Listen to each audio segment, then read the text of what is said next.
बिस्मिल्लाहिर्रहमानिर्रहीम। इय्याका नअबुदु व इय्याका नस्तईन। तमाम पाकिस्तानियों को अस्सलाम वालेकुम। इंशाअल्लाह 21 सितंबर को लाहौर में मीनार पाकिस्तान के मकाम पर एक जलसा हो रहा है और जिसका मकसद जो है वो हकीकी आज़ादी है।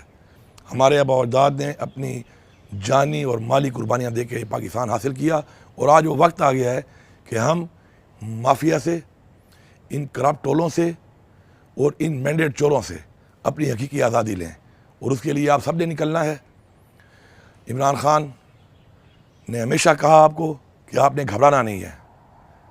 मैं इस हुकूमत से कह रहा हूँ, मैंडेट चोर हुकूमत से, कि आपने घबराना नहीं है। इंशाअल्लाह पूरा पाकिस्तान निकलेगा और पख्तूनख्वा की आवाम से मैं मुखातिब हूँ। आपने भरपूर तरीके से निकलना है।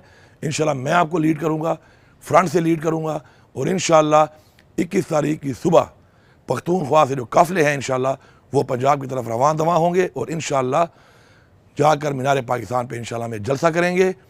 और वो वक्त आ गया है कि हमने अब फैसला करना है कि हमने अपने बच्चों के लिए, अपने आने वाली नस्ल के लिए आज़ादी लेनी है या इन चोरों, लुटेरों, माफियाज और मैंडेट चोरों के हवाले उनको करके उनको ग़ुलाम बनाना है। इंशाअल्लाह हम आज़ाद हैं और इंशाअल्लाह हम आज़ाद रहेंगे और अपनी आज़ादी के लिए हम इमरान खान के साथ थे, इमरान खान के साथ हैं और इंशाअल्लाह इमरान खान के साथ रहेंगे। इंशाअल्लाह 21 तारीख को फिर एक इंशाअल्लाह अमल और इंशाअल्लाह इस पर बात होगी कि हमने क्या करना है, किस तरीके से करना है और इंशाअल्लाह हम इमरान खान को आज़ाद करवाएंगे और हम पाकिस्तान को इन माफिया से इंशाअल्लाह आज़ाद कराएंगे। आप सबका बहुत शुक्रिया।